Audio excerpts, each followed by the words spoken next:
Bonjour la famille. Bon, aujourd'hui on va parler de l'actualité. C'est quelque chose que on parle sur Afro Pessimiste, on parle pas souvent parlons-en, on parle pas souvent, mais ça concerne la diaspora. Non, parlons-en diaspora. Et on va parler de l'incident qui s'est passé avec le président français Emmanuel Macron. Donc il s'est fait gifler. En fait, il y a une vidéo qui circule sur la toile. On montre bien que le président s'approchait d'une barrière lors d'une visite dans une ville, je sais pas, à Valence, dans la ville de Valence. Il y a un homme, on voit bien un homme en t-shirt vert qui s'approche et puis bon, il gifle le président. Bon, c'était les agents, les gardes-corps étaient un peu éloignés, donc, mais suite à cet incident, on dit qu'il y a deux personnes qui ont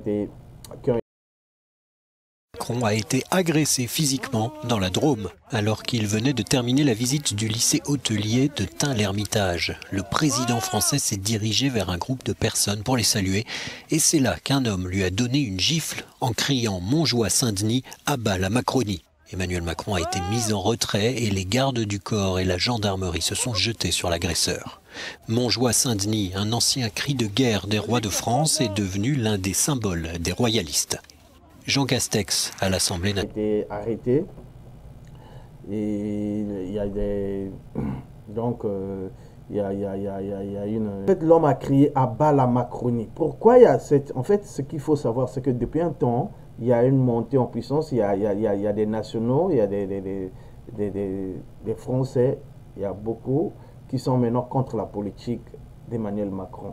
Parce qu'ils disent que les gouvernants français aujourd'hui, le gouvernement, tout le monde, il s'occupe plus des problèmes à l'extérieur, tu vois, que des problèmes à l'intérieur.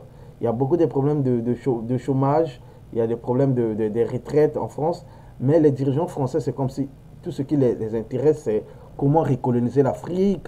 On parle toujours de l'Afrique, donc les Français, ils sont un peu fatigués de ça parce qu'encore avec les confinements, là, il y a beaucoup de gens qui ont perdu leur emploi, il y a beaucoup de...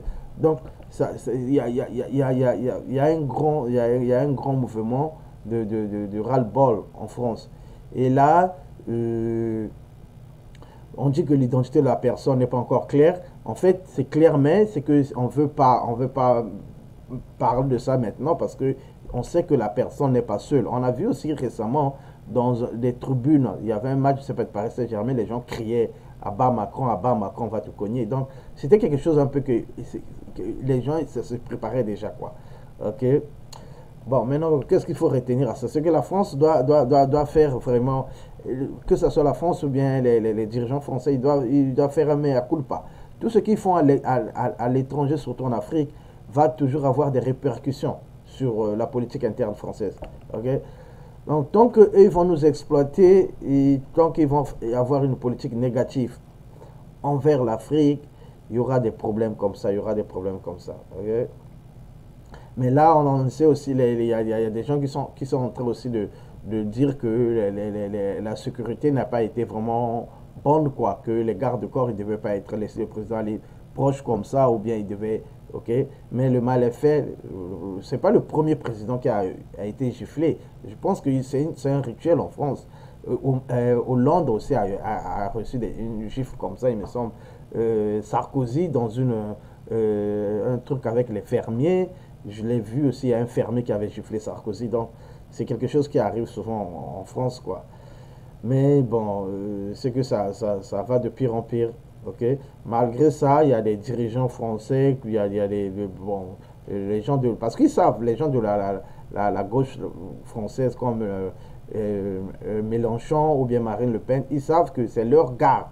Ce sont des gens qui les supportent, qui sont en train de faire ça. Donc, eux, ils se sont désolidarisés parce que ce problème est parti au niveau du Parlement et ils se sont désolidarisés pour dire que non, malgré qu'on peut avoir des différents points de vue mais sur la démocratie, mais on peut pas, il ne peut pas avoir des attaques physiques, quoi. La violence physique est inacceptable, mais bon. À chacun sa démocratie, le mal est fait, quoi.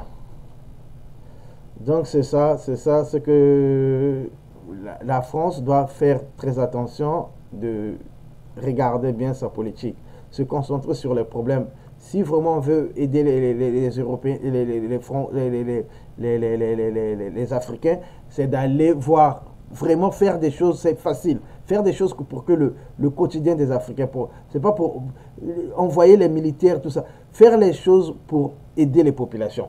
Qu'est-ce qui manque à la France, par exemple, aider l'armée centrafricaine? Pas envoyer les militaires, la MONUSCO, machin. Aider l'armée centrafricaine, comme ils ont aidé nos dictateurs à maintenir ce courant-là. Aider les armées pour pas seulement mater les opposants, mais aider nos armées à sécuriser nos pays. Aider les dirigeants du Mali. S'ils avaient fait ça, on aurait évité beaucoup de coups d'État au Mali. Ils pouvaient aider l'armée, travailler avec l'armée, sans même envoyer des militaires. En Côte d'Ivoire, pareil, ils pouvaient aider la Côte d'Ivoire à s'en sortir. Ils ont créé, au Congo-Brazzaville, ils pouvaient aider. On avait un président, Pascal Lissouba, un démocrate. Mais qu'est-ce qu'ils ont fait? Eux aident seulement pour que tu t'imposes. Donc, ils viennent seulement dans un sens. Et ça ne fait que commencer. Il y aura des répercussions dans leur politique interne. Ok? Donc, c'était un peu cette situation-là. Bon, je vous dis à bientôt. Portez-vous bien.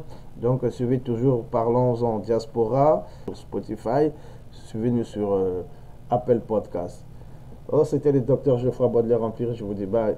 Abonnez-vous à la chaîne. N'oubliez pas de vous abonner. Suivez-nous sur les réseaux sociaux, sur notre chaîne YouTube Afro-Pessimiste, sur Google Podcast, sur Apple Podcast, sur Spotify. Ok. C'est un serviteur, le Dr Geoffroy Baudelaire-Empire. Je vous dis bye.